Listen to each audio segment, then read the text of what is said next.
इक्ष्वाकु अंश में उनकी 9वीं पीढ़ी में एक श्राद्ध देव नाम के ब्राह्मण रहते थे। उनके 9 बेटे थे। 8 बेटे पढ़े लिखे थे।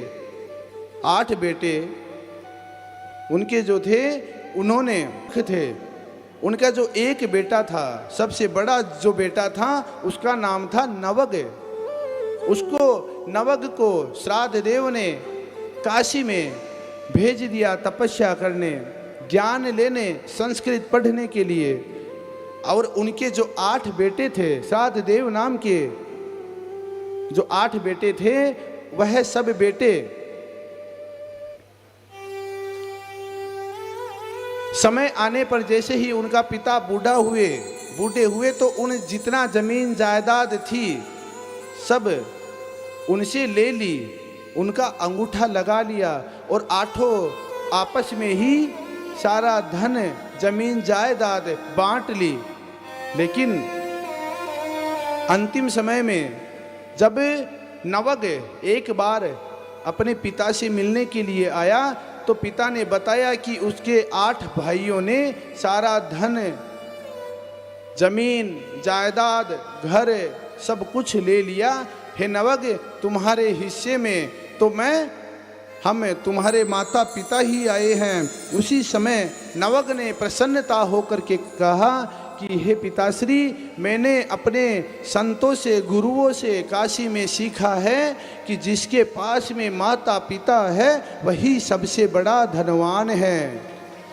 हे पिता, धन तो मैं और कमा लूँगा, लेकिन जब तक आपके चरणों की मैं सेवा करूँगा मुझे और कुछ नहीं चाहिए, सारा धन उन 8 को ही दे दीजिए।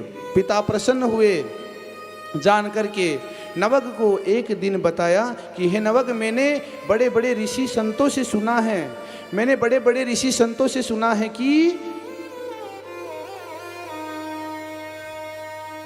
यह जो यज्ञ होता है, यह जो हवन होता है, हवन के बाहर में जितनी सामग्री होती है यह भगवान शिव की होती है। और जहाँ पर यज्ञ होता है रात्रि के समय में भगवान शिव स्वयं आकर के हवन के पास बाहर में जितनी सामग्री होती है भगवान शिव लेकर जाते हैं। यह मैंने संतों से सुना है। जैसे ही नवग ने जाना, नवग प्रसन्न हुए, एक बार यज्ञ करवाया। यज्ञ करवा करके देखिए यहाँ 6ठा अवतार कृष्ण अवतार है। नवग ने यज्ञ रचाया, यज्ञ किया, यज्ञ करके रात्रि का समय हुआ।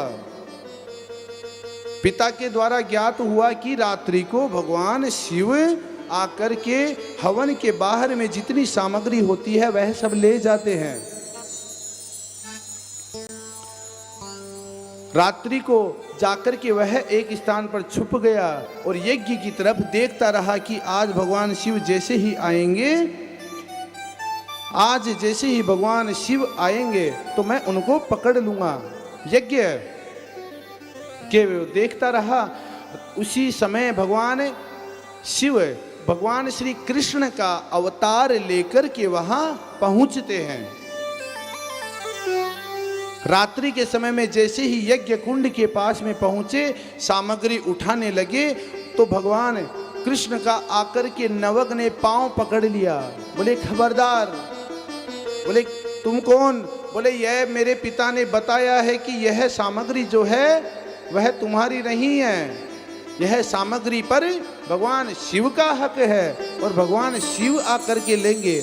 उसी समय उसी कृष्ण स्वरूप में भगवान शिव कृष्ण स्वरूप में ही अपना शिव का रूप लेकर के उस नवग के सामने प्रकट हो गए।